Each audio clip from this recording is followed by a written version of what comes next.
Hi, everybody. This is Hondo Carpenter from Sports Illustrated's Fan Nation, Las Vegas Raiders Today Insider Podcast. Great to be with you tonight.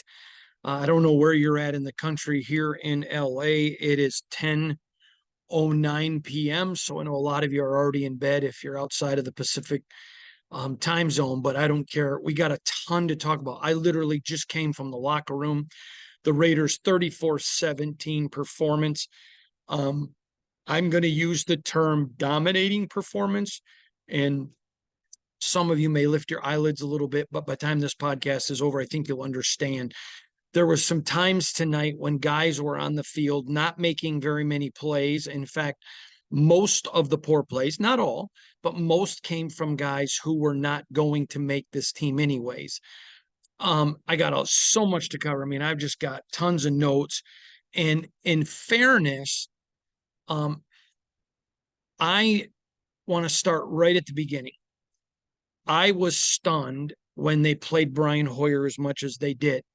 Now, I have made it very clear because I think it's important as a reporter, if you want to maintain integrity and in character with your audience, that you always tell them, hey, this is an area where I may be biased. I don't believe that I am, but I might be. And you give people that information because I think it's just the right thing to do. I am a friend of Brian Hoyer's. I love him dearly. If my daughters were to marry men, not professional football players, just men like Brian, I would be very happy. Known him for many, many years. I'm friends with his parents, his brothers, his sisters. His grandmother, the whole deal. Again, not saying it braggadociously. I'm saying it because in the interest of fair disclosure, I put on Twitter tonight, it makes absolutely no sense why they're playing Brian Hoyer. Brian played a ton. He played Jimmy Garoppolo led the first series and was brilliant. We'll get to that in a minute. Then Brian played the rest of the first quarter and the rest of the second. There were things that Brian did that were really well. There were things that Brian did that were not well. But I had put on Twitter, this makes absolutely no sense.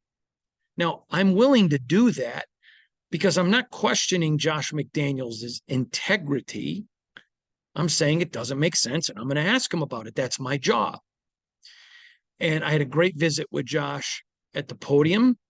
I had a great visit, which was off the record in the locker room, which I won't get into with you because it's off the record. But talked to some other people, and now the playing of Brian makes complete sense to me. I was told, and you may remember this, I've had a lot of people ask me if Jimmy Garoppolo were to go down injured, would Brian Hoyer be the one that went in or Aiden O'Connell? And I have said, and you can go back, I don't mind being held accountable. You can look at the podcast and everything I write. I have said it depends on where in the year they were and in what position they were in. And now that's what I've been told. That's the only thing I can report to you is what I know to be factual. One thing I want you to learn about me is when I'm giving you opinion, I'll say, in my opinion. Well, I had not been told. I mean, I thought the way Aiden's been playing, he certainly was pushing. And but I don't think there was anyone in the Raider organization that expected him to be competing at this point for Brian Hoyer's job. I think they thought that they would bring him along slowly. Well, he is competing now. And that was the case before the game tonight. It's why Brian, who was clearly the number 2 coming in, got as many reps as he did. Josh said, when there's a competition. And so there's clearly a competition for that job. Now, Brian Hoyer and I have been friends a long time, and Brian Hoyer is a super smart guy. He was brought in here to back up Jimmy, but also to be a teacher like he was to Mac Jones, and he's done a tremendous job. He knows the system backwards and forwards. But I would tell you right now that Aiden O'Connell, if he hasn't won it, is certainly pushing him very hard. And I think is clearly the guy now that if Jimmy were to go down 6-8 games into the season, Aiden O'Connell would be your guy. So that's why. And when I've been told previously, Brian's are 2, and then you find out there's a competition, that makes complete sense. So I don't think there's anything to apologize about my tweet.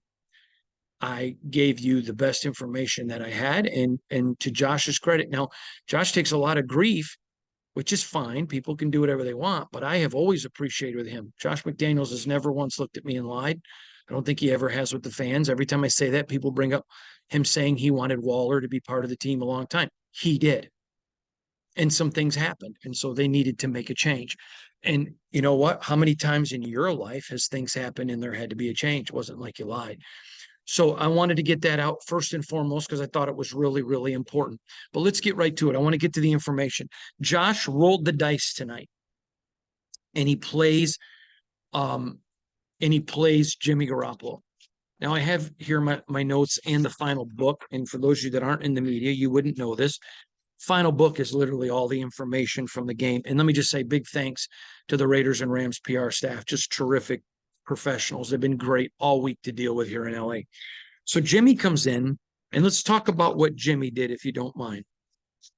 Jimmy goes 4 for 4, 39 yards, no sacks, and no TDs. His longest pass was 18, no interceptions. Okay, his quarterback rating was 107. He was very good. He just masterfully took the team down the field. He threw 4 passes to 4 wide receivers. Now, I told y'all you weren't going to see Davante, and Davante pushed to get out there and practice in joint practices. And then he wanted to play tonight, so they let him on the field for one play. Jimmy knew he wasn't allowed to throw to him, and then they got him off the field. But that's just him. I don't even expect him to make the trip to Dallas next week. Now, so then Brian Hoyer comes in, and Brian was 12 of 22 for 144 yards.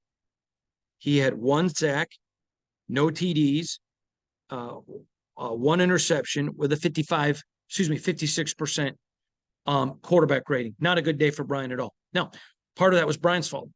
Part of it was some other guy's fault. And but it is what it is, and you move on. He's a 15-year vet. You know what he's going to give you, and you keep moving on. So let's talk about this. There was a lot of every special teams, the guys brought the balls out tonight. We're not kneeling. We're not fair catching. Get out there and do something. So the play starts with a bam. DeAndre Carter takes the ball on the opening kickoff and runs for 30 yards. A 30-yard return. He just set the message right now. We're coming out for blood, man. Now, I would not have played Jimmy Garoppolo, but I also don't have the Super Bowl rings of Josh McDaniels. So I wouldn't have. I think it's just too big of a risk. But he wanted to send a message. He wanted to send a message to his team. You came down here. You've had a great training camp. You won both practices against San Francisco. You won the game. You came here. You won both practices. Let's go win the game. Let's just keep the patterns of consistency. And that's exactly what they did. So he rolled the dice. But hey, if you don't have more Super Bowl rings than him, you can question it. I did. But he's the man. And it worked out good for him. So good for him. There's a little bit of riverboat gambling in Josh McDaniels, and I like it. Maybe I'm just a little bit too conservative, so we'll leave it there. Now, let's look at a couple other things. Michael Mayer, we finally got an appearance by him at tight end. He did terrific catching the ball, blocking, and his routes. Brian Hoyer had a a play where Michael was wide open. He just had to throw it over him. Didn't work out, but man, he was wide. I believe that was the pick 6. If I'm wrong, I'm not lying. But Michael Mayer, first action. Now, I've told you guys all along, all camp, after they got rid of OJ Howard, he was TE1. And tonight he started, he played like TE1. He is TE1. There's no competition there. Having said that, let's talk about Austin Hooper. I mean, now I want to make a comment because this is really, really important. Austin Hooper is a vet.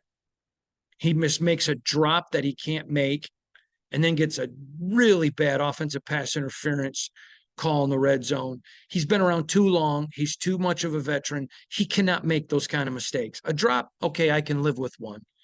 But the OPI, there's no excuse for it. You cannot make those mistakes in the red zone. Now, the Raiders continue to be really good in the red zone. There's some guys that got penalties that are, we'll let that go. But the Raiders were consistently very disciplined. But Hooper's mistakes were very disappointing to me.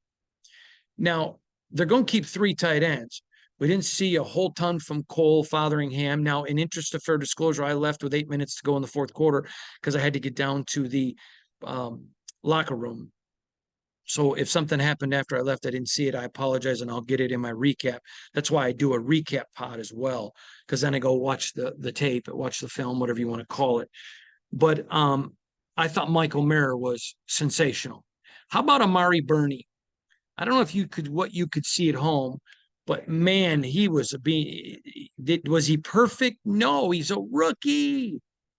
But Amari Burney again showed you what he's got, gave you a little bit of a glimpse into the future. Do I think he may be a force this year? Nah, maybe not. I mean, I think he's going to make plays on special teams. I think he'll get reps. You know, he's got a long way to develop, but I still think Amari Burney is going to be really good in this league. And I think he showed some flashes of that tonight. Now, I want to talk about the second play of the game. So they come out, Jimmy hands the ball off to Zamir, has a good run. Then he comes off the field and they bring Amir Abdullah in. And Amir catches a pass. That's not a good sign for Zamir. Zamir has got to improve in the passing game, not just the ability to catch the ball, but the blocking part. And I thought that was a big key. Thought it was a really, really big key that they brought him out. And if Zamir wants that RB1 job, if he wants to be able to say to the Raiders, hey, don't tag Josh next year, he's got to improve in the passing game. He just has to. Great kid, hard worker. I think he's better than he was last year, but he's not RB1 material. Not where this team is going. He's not RB1 material yet. I'm not done with Zeus. I'm not saying cut Zeus. Dear God, no. I believe in him. I'm just telling you where he's got to get going. But that was a big one. Then I want to talk about Brandon Bolden had a TD run. That was just really pretty.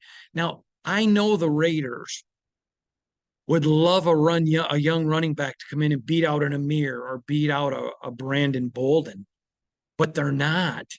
And part of it is because Brandon Bolden and Amir Abdullah are making it difficult for them to beat him out. They're just playing really well. And I think you saw a little bit of that with Brandon Bolden's touchdown. If you DVR the game, go back, watch it, and play it back slow. Just watch his eyes. You say, well, I can't see his eyes. Well, you can see his helmet. You can see his vision. You can watch him cut. His eyes are here, and then he makes a cut here without even looking. That means he's looking at his, like, I don't know if that shows up on the camera, but my head's going this way, but my eyes are going that way. Really good stuff by Bolden. Love it, love it, love it. How about Thayer? Thayer Mumford started at right tackle, but Jermaine Illuminor started at left because they wanted Colton to just get healthy. Jermaine Illuminor had a big night. Go back and watch the film. Dear Lord, he was just on. I think it's the best he's looked all of preseason. I don't even think it's close. In fact, I told him that in the locker room. I didn't interview him. I just walked up, slapped him. I said, man, you were balling. I think that was your best of the camp. He was phenomenal. He was really good. And Thayer Mumford was really good too. I think what you're seeing with Thayer and Jermaine, they're both going to make the roster, is you're seeing the Raiders got some really good depth. Now, I hope you're also noticing, and you saw it with Jimmy and with Aiden, not so much with, a little bit with Brian, especially in that 2-minute offense. Brian ran a really good 2-minute offense. Where he went down and it should have been a touchdown. Trey Tucker just dropped the ball. But in this new offense, 1, 2, 3 out. Remember, that's not 1 Mississippi, 2 Mississippi, 3 Mississippi. It's 1, 2, 3. It's probably under 2 seconds. Is those guys don't have to pass block for 100 years. Now, I kept putting on Twitter numerous times. I mean, there was one particular play where Aiden O'Connell was looking around like, oh my God, I still have time? I'm back at Purdue playing Northwestern or Indiana. Anyways, Jermaine played well. Thayer played really, really well. I thought those two both played really, really well.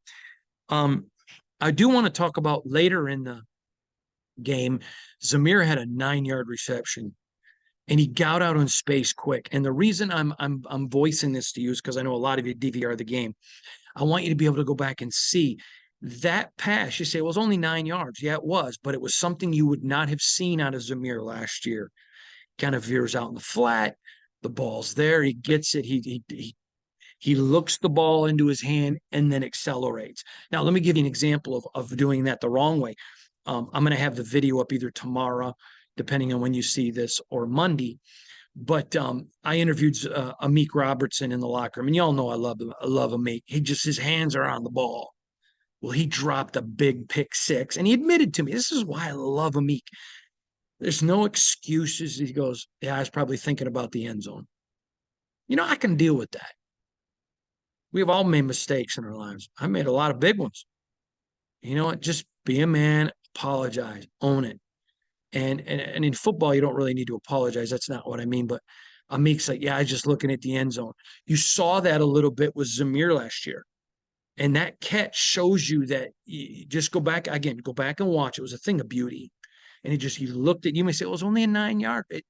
It's not the 9 yards. It's not the play. It's preseason. It's not the play. It shows his development, shows the coaching. It shows where he's growing as a player. So I think he's getting there. I think he's going to be an RB1. I think he's an RB1 now, but he doesn't have to be because Josh will be back. But I think he's getting there, and I think that play showed you a lot. Next, I want to get to Brian Hoyer. I mentioned how good he was, though, in the 2-minute drill. He was phenomenal. But I want to talk to you about one of his first drives that he did that I thought was really good. So I want you to picture that you're the defensive player and I'm the quarterback, okay? And I understand some people said, oh, you're quirky, your country, you're a nerd, whatever. That's fine. But I want to bring you in and explain what you're looking at. Okay, so you're the defensive player. I'm Brian. So Brian comes to the line of scrimmage. He makes his pre-snap read. And he sees, and I'm going to stay with me for a minute. The play's supposed to go to his left. You're right if you're the defense. So he checks over and brings a guy in closer to the line of scrimmage, which forces the Rams to move to your left, my right. Remember now, the play wants to go left. So he brings the guy over. The guy lines up in the slot or close to the tight end standing. You can go back and watch it. The Rams have to adjust, and then Brian looks right, and the play is when the ball is snapped, boom, throws left. It was there. It was a brilliant vet move. He brought a guy over to make the defense adjust to what could be a run, and then Brian throws out in the flat. It was a really, really good play. And again, that's part of the Josh McDaniels pre-snap read offense. I really encourage you to go watch that. It was really good. Now, again, some bad throws, some throws that made no sense. Brian, his QB rating was 55. And it is what it is. And that's the reality of the game of football. And, Brian's had a lot of good nights. Tonight was not. And I know other people. I mean, I'm a writer. There's sometimes I write an article and I'm like, man, I nailed it. And then sometimes that completely sucked. It's the way it is. And I'm sure it's that way at your job too. So let's keep moving on. Then, Brian with the pick six. But on that 2-minute drive, the 77 plays, 70 yards. Now that I understand what was going on, it makes complete sense to me why they played Brian as long as they did. There's a competition. And if you're going to not bench, but if you're going to move a 15-year vet, then you got to let him show what he can do and then let the rookie show. It is what it is. Now, I'm going to tell you right now, I hope Aiden O'Connell gets 2 or 3 quarters in Dallas, except if they've made the conscientious decision, Aiden is our 2, you give him the first quarter, let Brian have a quarter, and then give the second half to Chase Garbers. Period. I mean, to me right now, it's clearly a competition, and I don't think it's much of a competition, but I think they want it to be a little bit more. They want the rook to just go out and win it. So we're going to see how that plays out. Next, I want to talk about Tre Tucker. Now, I want to get his stats to be specific, if you don't mind. Okay. Tre Tucker, he had 7 targets. He caught 3 for 66 yards. And he had a huge drop in the end zone. Now, I need to explain something to you because some of you may be saying, well, how come you're ticked off at Hooper, but not Tre Tucker? Hooper's a seasoned vet. Tucker's a rookie. Okay, I expect more out of Brian Hoyer than I expect out of Aiden O'Connell. That's just the reality. I mean, it's just the reality. I'm going to expect more out of Max Crosby than Tyree Wilson. And so, he's had a couple of drops, and he's going to have to fix that, because when the regular season, it's going to cost him reps. It's going to cost him reps. And your quarterback has to be able to trust you, and your team has to be able to trust you. Now, I don't think Trey's in any danger of losing trust. He's made a lot of big catches in this camp.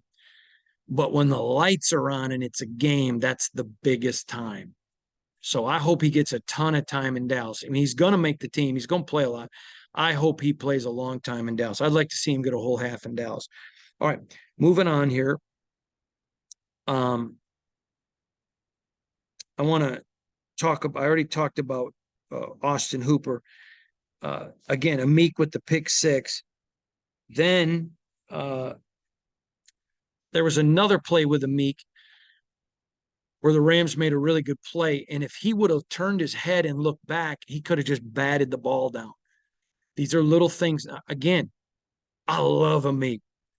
What a great kid. Just super great kid. Man, he's just a great kid. But we're talking about, you got to catch that ball. I mean, he's been in the league a few years now. You got to catch that ball, Amik. You are fighting to make this team, and I want you to make it. But you got to catch that ball. You got to turn your head back on a swivel and be able to put your hand up and block that pass. But then he turns around and makes a huge tackle. Just comes up and bam, makes a big play. So Amik is flashing. I mean, it's like the pick six. Should have had it, but at least they didn't catch it. He was in position. He's going to make it really difficult. He's battling for a roster spot. And, man, I want to see him make it. But those kind of mistakes, he's not a rookie anymore, can cost him. And he's got to get that. But, man, he comes off the field and Marcus Peters goes running over to him. Remember I talked to you about Marcus Peters' humility?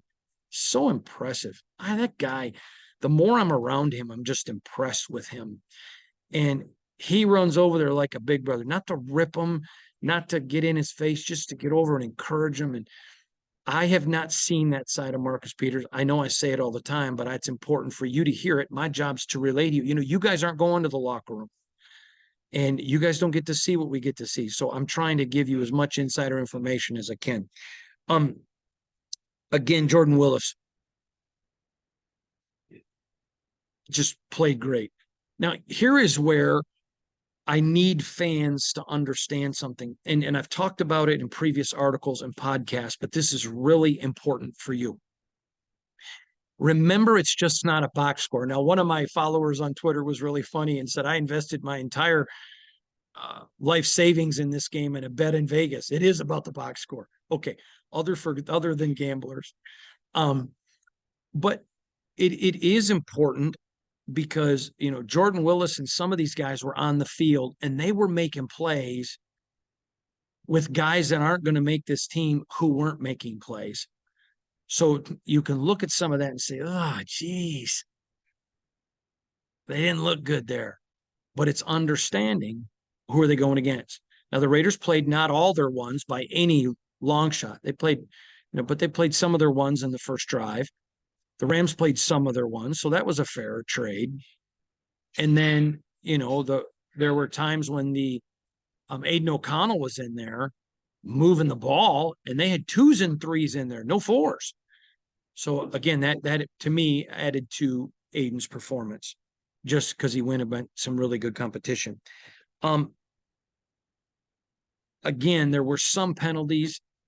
It was nothing like previously, and some of them were happening by people that may not be long-term solutions. Let's just leave it there. And so I thought the disciplines were fine. I thought the Hooper one was not fine. And I think he's going to make the 53. I'm not saying he's not, but that was just that was the only really penalty that you're like, what are you doing? All right. Then I want to get to McCormick. In the 2-minute drill, I talked about Brian Hoyer. He had a beautiful pass catch in the flat. I mean, beautiful. and he just keeps pushing. I want to look at his stats real quick. So we'll talk about Sincere McCormick. He had that one catch in the flat, and he was out there, and he made it, and it was really a pass. It was just kind of a dump down. Let's avoid a sack, just get rid of it. And I thought that was really good. He was ready, he was up, and he was available. But let's talk about rushing, because for McCormick tonight, it was only one rush for 3 yards. He didn't get a lot. And now I think he's going to probably get a shot at this practice squad. I don't think he's going to make the roster. You got Bolden, Amir Abdullah, Zamir White, and Josh Jacobs. And I'll get into more of that later coming up this week when I give my new projected 53-man start roster, and there's a bunch of changes on it. Let's talk about Aiden O'Connell.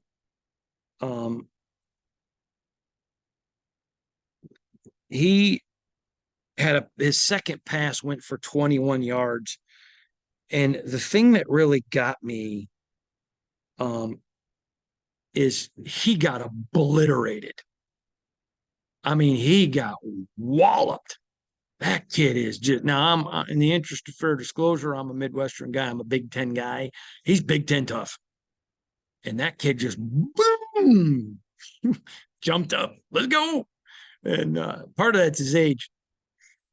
And if he was probably 10 years older, I don't know that he would have jumped up like that. But he just stayed in the pocket, tough as nails, knew he was going to get his butt kicked now. I mean, he knew this guy's going to stop on a dime and I'm going to have to give him 9 cents change. It just bam. And but he did it, and it was really good. Just a terrific play by him. And again, you saw that also with Jimmy G. There was a play where he's sitting in there to throw the ball, and he got walloped. I mean, where I'm from, we'd call it a shellacking. He got shellacked. And I asked him about it in the locker room. Maybe somebody else did. One of us did. I don't remember now. And I'll have that video for you probably tomorrow or the next day. But about staying in and getting that hit, and he goes, yeah, it felt good. And it did. And I asked him about, it's been 8 months since you played. How nice is it to get out there in a game? And he was all pretty excited. He loves the game. In fact, I even said to him, the game was taken away from you for 8 months. Does it just make you fall in love with it all more? Yeah, my parents were married for many, many years before my father died. And I'm married to the love of my life. And it amazes when you go through tough times or whatever, you just fall more in love with each other. And I'm not trying to be sappy on a football podcast, but I think that happens in every area of life. Maybe your kids move out of the house and you a little bit of adjustment, and I asked him about it. He said, yeah, anytime it's taken away from you, you do. Just remember why you love it. I just think it's fun to watch Jimmy have fun. I love to watch people who love life. I love to see other people prosper. I love to see other people succeed. I love to see other people have good things happen to them, because I'm just that way. I don't feel like if you succeed, you cheated me. That's just a lazy person's attitude. Go succeed, because if you can do it, I can do it. And I like to see it. And Jimmy's having a lot of fun. All right, let's keep moving along. I want to talk about Christian Wilkerson. This is a guy, so one of my Twitter followers asked me, how come we haven't been hearing about him? Because I've been telling you the Raiders have the deepest wide receiver room in the NFL. And there just isn't a lot of room. Now, I think this young man can play in the National Football League. He makes mistakes that he can't make. But I think he's got a future. I think he can make it. I don't think he's making this roster at all. He may get signed in the practice squad. And I know ideally, I think that's where they would like him to land. But again, made some plays and then kind of shoots himself in the foot. He's young. That's part of the process. But Christian Wilkerson tonight, I think if I had to rate his performance, B-. If he could have eliminated a couple of mistakes, man, it would have been an A. But still a good performance by Christian Wilkerson. Then we'll talk about Curtis Bolton and Drake Thomas. Bolton, the kid out of Oklahoma. Drake Thomas, the UDFA, who I told you I thought would make this roster coming into camp. He's just a tackling machine. He had a big night tonight. I don't know if he's going to make the team. To me, I think he's right on the bubble. But tonight certainly helped a Drake Thomas trying to get on this team. Bolton, do I think he's on? No. Do I think he could be? Yes. But he certainly didn't hurt himself tonight. Then I want to talk about there was a 22-yard catch by Trey Tucker. In fact, I want to go back. I want to make sure it was Trey. Yeah, it was Trey Tucker. There was a 22-yard catch by Trey Tucker tonight in which Aiden O'Connell threw that ball before he came out of his cut. Now, if you DVR'd the game and you want to learn the game and you want to learn Josh McDaniel's system, go back and watch this play. Because you've heard me talk about like the other day in practice when Jimmy overthrew a guy and he threw to a spot. You should go back and read my Twitter. Every Los Angeles Rams fan, you're just making excuses, whatever. I thought it was funny personally. I'm not complaining about my critics. I'm laughing at them. Because Josh McDaniels' system is predicated on throwing to a spot. So Aiden, then this would be a great example for you to go learn. Aiden throws the ball before Trey makes his cut. Trey makes his cut and bam, the ball's right there. And he makes the beautiful catch, just right in his hands. It's just like, oh, give that beautiful newborn baby and let me protect it. And it was just a great catch. And so I wrote that down because I thought it would be a great way for you to go understand the Josh system. And I also thought it would be a really good bragging point for Aiden O'Connell and a point about how Trey Tucker, he comes back after dropping a touchdown in the end zone with that kind of catch. The kid's going to be really good. Trey Tucker's going to be special. And I think you're seeing it, and that's something that should encourage you. Now, I want to talk about another one. And by the way, you can watch the video. It's really hilarious. That I thought was pretty funny anyways. Aiden O'Connell takes off for a run. And I've got the video. I interviewed him after the game in the locker room, and I'm going to put that up again tomorrow or Monday. But I said to Aiden O'Connell, I said, hey, wait a minute. What's going on here? You got wheels? And he says, yeah, when I need to. And I thought that was really good because here's the whole deal. Your quarterback, the Josh McDaniels system does not require the quarterback to be Patrick Mahomes. But when they've got 4 guys coming on a rush and 7 back in defense, and it's a 3rd and 3, a 2nd and 4, and there's that space, you got to be able to take off. You just can't stand there and hold the ball and get a fumble or whatever. And I thought that was huge. I know this. Josh was thrilled, very thrilled. And he got out of bounds. He didn't take the hit. He wasn't trying to show off his toughness. He just took care of his business. Now, there were some guys struggling tonight that aren't going to make this roster. Now, I know some of you are going to say, well, you just don't want to call anybody out. That's not true. I called out Brian Hoyer, who's a dear friend. I called out other guys tonight who didn't play well. But they just won 34-17. It's not like there was a ton of guys who are going to make this roster who didn't play well. Dear, come on now. Give me a break. And I'm not just going to criticize because I want somebody to hear my voice. It's got to be a germane criticism. And I just think that was important to remember. There were some guys that you may have even said, who's that? That doesn't matter. I mean, it matters. There doesn't mean they don't matter as people. It just doesn't matter in the long-term viability. Or they're young players that'll get signed to a practice squad to be brought along.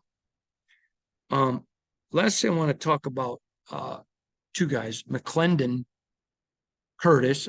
Let's just talk about Dalton Wagner here for a minute. With Brandon Parker out now, there's a big chance that Dalton Wagner has a chance to make this team. And he got a lot of reps.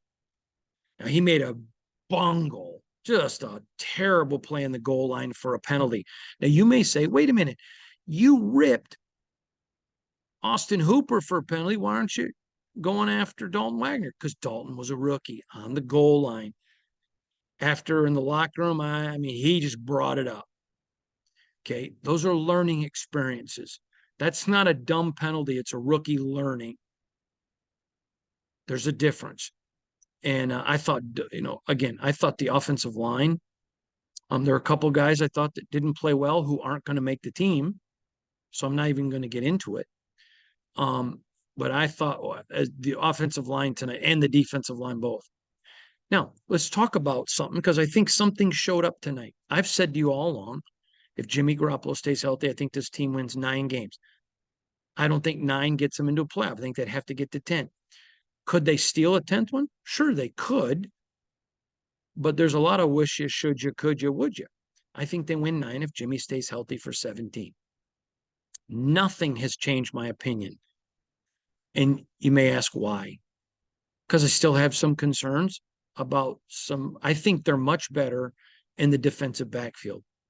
I also think they're much younger. And they've got some really good teams on this schedule that can throw the football. And some of them that throw it quick. So that negates the defensive line's ability to get rush. So right now, I think the Raiders still win 9.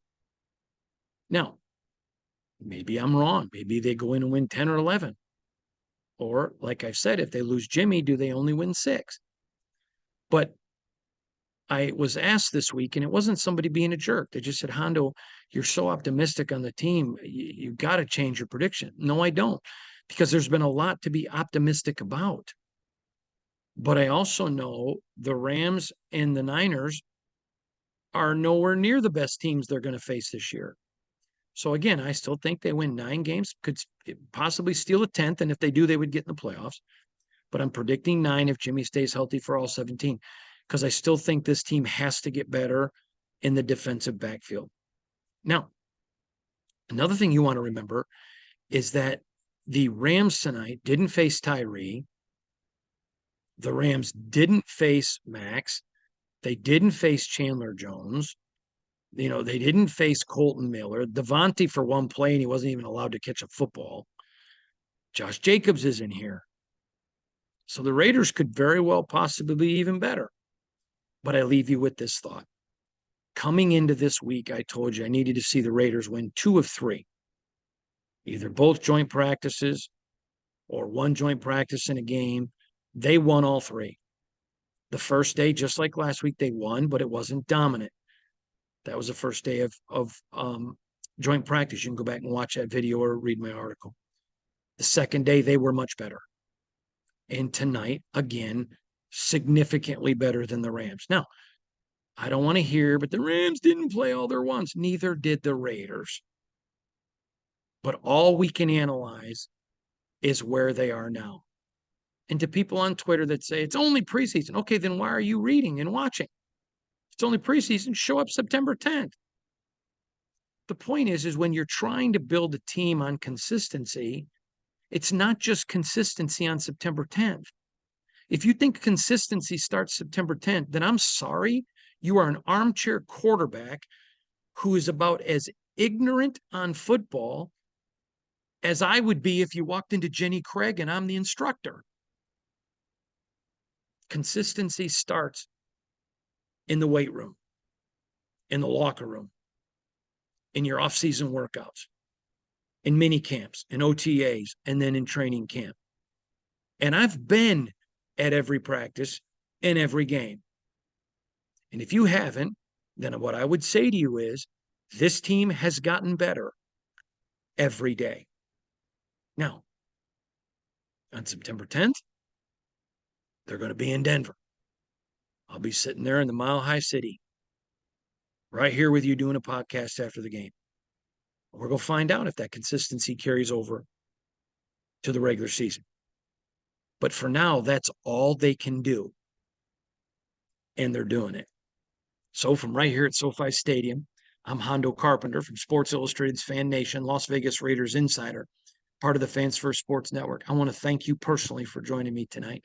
I wish you and your family nothing but the best. If you're here and you're in line with the storm, I want you to know we're praying for you and your family that you'll be safe. And if you're not, say a prayer for us. But we love and appreciate all of you guys. Again, Don't forget, subscribe, get our newsletters, read all of our articles. You guys are simply amazing. It's fun to serve you. You got a lot of places to go for information. Thank you for coming here. Good night, everybody, from SoFi Stadium. God bless you.